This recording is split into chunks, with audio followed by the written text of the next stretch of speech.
حدیث میں آیا ہے اللہ کے رسول نے فرمایا کہ ہر 2 اذان یعنی اقامت 2 اذانوں کے درمیان اس میں اقامت مراد ہے اذان اور اقامت کے درمیان بین کل اذانین صلاۃ لمن شاء جس کا دل چاہے اس کے لیے یعنی نفلی نماز کے طور پر 2 رکعت پڑھنا ہر نماز کے اذان کے درمیان ہے اذان اور اذان کے بعد جو اقامت ہوتی ہے ان دونوں کے درمیان 2 رکعت ہے مغرب میں نہیں پڑھی جاتی تو امام شافعی امام احمد کی حالی پڑھنا سنت ہے اور فضیلت ہے اس کی پڑھنی چاہیے ہمارے یہاں اس کا پڑھنا غیر افضل ہے ناپسندیدہ ہے اس کو ترجیح کیوں دی گئی ناپسندیدہ ہونے کو وہ اس لیے کہ ابو حنیفہ امام مالک یہ کہتے ہیں کہ بھائی ان عند کل اذانین صلاۃ لمن شاء اس کے بعد ایک اور جملہ ہے جو ایک روایت میں آ گیا ہے جو کہ بیہقی اور دارقطنی اور بزار میں روایت ہوئی ہے وہ یہ کہ ما خلا صلاۃ المغرب جب تک کہ یہ مغرب کی نماز نہ ہو مغرب کی نماز کے علاوہ اس کے علاوہ جو نمازیں ان میں ایسا کرنا ٹھیک ہے یہ نماز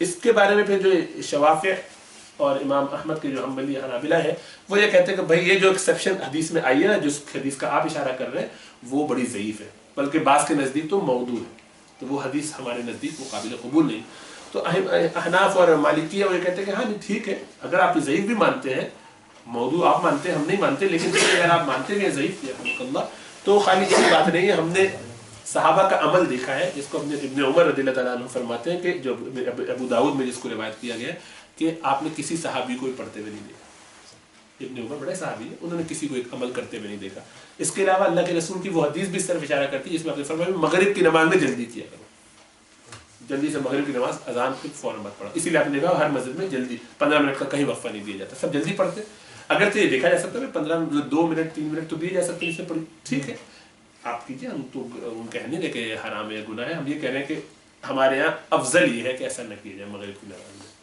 ٹھیک ہے ایک وہ حدیث صحابہ کا عمل نہ ہونا اور تیسرا اس میں ذرا عجلت ہے تو ٹھیک لیکن اس پہ ہم لڑتے جھگڑتے نہیں ہیں اس پہ ہم شور شرابہ نہیں کرتے اور کرنا بھی نہیں چاہیے جہاں ہوتا ہے الحمدللہ حرم میں ہوتا تو ہم بھی کبھی پڑھ لیتے ہیں اور کبھی بیٹھے فارغ ٹائم ملا ہوتا تو پڑھ لیتے تو جو لوگ اگر ٹائم مل جائے اور فارغ ہو مسجد میں جس مسجد میں گنجائش رکھی جاتی ہے اور آپ وہاں ہو حرم میں مثال کے طور پہ یا اہل حدیث حضرات کی یہاں پہ مساجد ہو یا شوافع کی حنابلہ کی مسجد ہو تو انشاءاللہ تعالیٰ پڑھ لینے میں کوئی مذاکرہ نہیں اور جو کیونکہ ویسے بھی یہ تو حدیث کے الفاظ یہی ہے نا کہ لمن شاء جس کا دل چاہے تو اگر وہ نہیں پڑھ رہا تو آپ اس پہ کیوں اعتراض کرتے ہیں اور جو پڑھ رہا ہے اس پر آپ کیوں اعتراض کرتے ہیں جس کا دل چاہے تو فرض تو نہیں نفلی درجے میں تو انشاءاللہ تعالیٰ اس پہ اعتراض نہیں کرنا چاہیے کسی کو اچھا اس میں کیا ہوتا ہے تحیۃ المسجد پڑھ لے جیسے بعض مساجد میں ہوتا ہے کیا ہوتا ہے تھوڑا ٹائم دیتے ہیں اب کوئی اس میں سے نہیں پڑھے بس جیسے مسجد سے پہنچا جاتے ہیں اذان اس کے بعد تحیۃ المسجد نیت سے پڑھ بات ہے بس جو بھی آپ نیت سے پڑھیں گے وہ نماز تحیۃ المسجد میں تو شامل ہو ہی جاتی ہے احناف کے یہاں تو ہر وہ نماز سنتیں بھی اگر آپ ظہر کی 4 فرض پڑھیں گے تو وہ تحیۃ المسجد میں شامل ہوتی ہے تحیۃ المسجد کے مسجد میں انٹر ہوتے ہی کوئی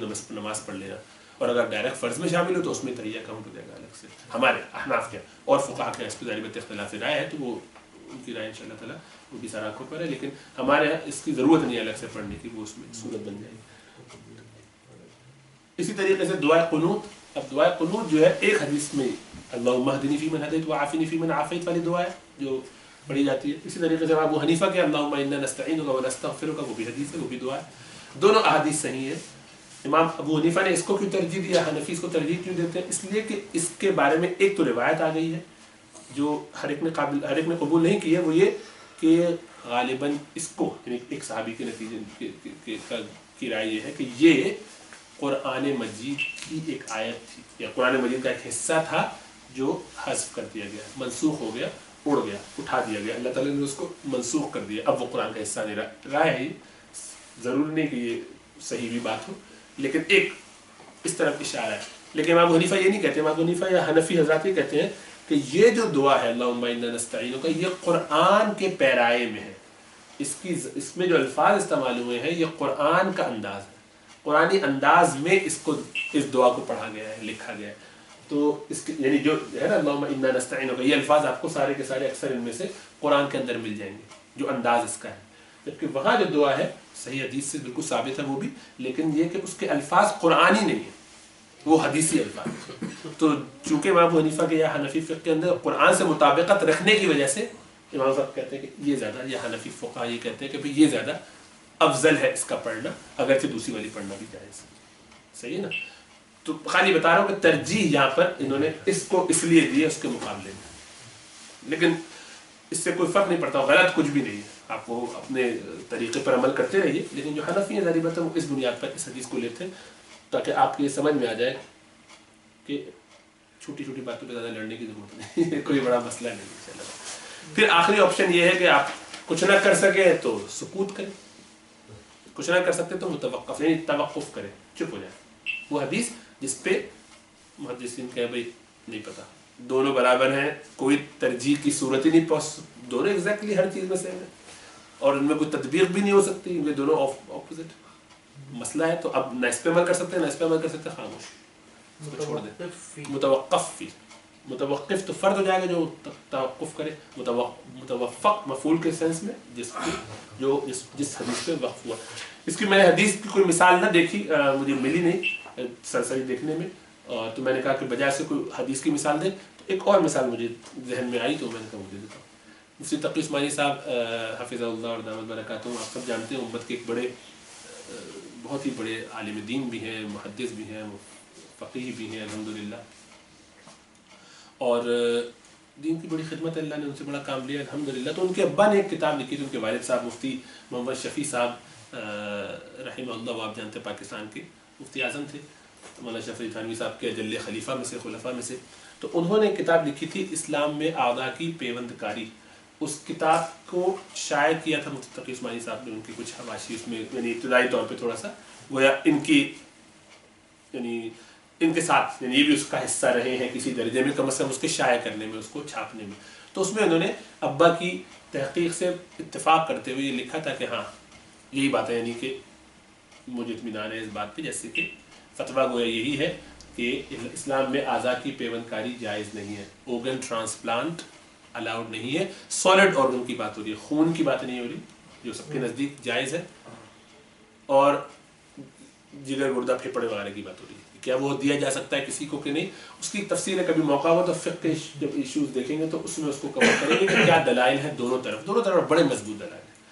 تو لکھ تو حضرت صاحب خود لکھتے ہیں مفتی صاحب کہ اب یہ چھپ تو گئی یہ کتاب، لیکن اب اس کے 10-15-20 سال گزر جانے کے بعد دلائل جو آ رہے ہیں اس کے سپورٹ میں، کہ اب چونکہ بیماریاں بھی ایسی ہو گئی ہیں جس میں کوئی اور آپشن رہتا نہیں ہے، بعض اوقات یہ جان لیوا بیماریاں ہیں، چھوٹی چھوٹی عمروں میں بھی لوگوں کو ہو جاتی ہے، تو اس میں آرگن ٹرانسپلانٹیشن کے علاوہ کوئی اور آپشن رہتا نہیں ہے، تو دلائل اس طرف بھی بڑے مضبوط جمع ہو رہے ہیں۔ پہلے تو خالی اسی طرف کے میرے ذہن میں تھے اور یہی میں نے پڑھے تھے، تو اس میں اطمینان تھا، اور اس طرف کے الاؤڈ ہونے کے پرمیسیبلٹی کے ایویڈنس اتنے مضبوط نہیں تھے، اگر کہ حضرت نے اس وقت بھی پڑھے ہوئے تھے، تو اطمینان تھا، یہ بھاری تھے تو اسی لیے اس طرف فتویٰ دے کے اسی پر اطمینان تھا۔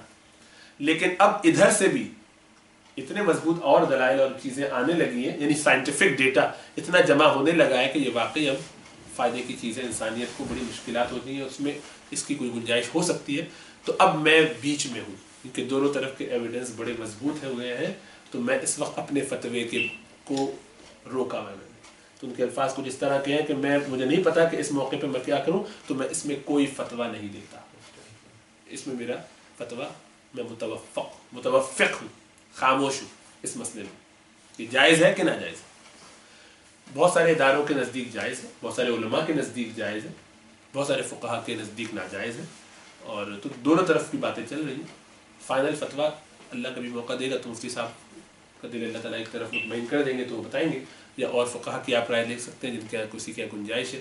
انڈیا کی جو فقہ کاؤنسل ہے اس کے نزدیک بھی جائز نہیں ہے، سعودی عرب کی جو فقہ کاؤنسل ہے اس کے ساتھ اس میں گنجائش انہوں نے دی ہے اور کچھ لوگوں نے نہیں دی، تو ہر طرح کے ازہر کی گنجائش ہے، کچھ جگہوں پہ اور نہیں ہے گنجائش، تو یہ ابھی درمیانی بات ہے۔ یہ بھی تو ہے نا، کچھ آرگنز جو ہے وہ دینے ڈونر کے زندگی میں ہی ہو سکتے ہیں، جیسے کڈنی ہے تو ہے تو بس تو جیسا میں نے کہا کہ کبھی اور موقع ہوگا تو اس کو تفصیل سے ایکسپلین کروں گا، بہت انٹرسٹنگ ٹاپک بھی ہے اور بہت شاید امپورٹنٹ بھی اس حوالے سے کہ ہمیں پتہ ہو، کبھی اور اس پر انشاءاللہ بات کریں گے۔ انشاءاللہ اس کو یہاں روکتے ہیں۔ جزاک اللہ خیر، اقول قولی ھذا واستغفر اللہ لی ولکم ولسائر المسلمین فاستغفروہ انہ هو الغفور الرحیم۔